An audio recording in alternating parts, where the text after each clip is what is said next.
oh hey, can you walk forward just on your butt?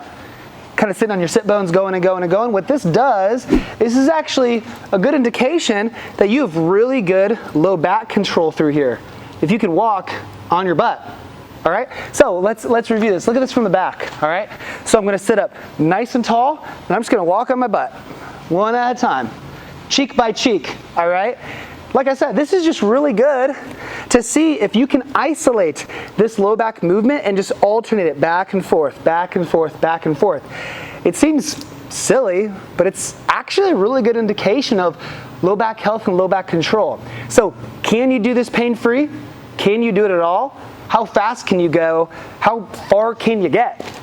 See if you can do that forward, and then see if you can do it backwards. Walk it back. See if you can walk it backwards. You are going to feel your low back get fatigued. I'm already feeling my erectors getting pumped up. It's actually a great exercise for the low back. So I encourage you to try it, see how much low back control you have, and start to activate it in different ways. Let's fix your low back, guys. Come on.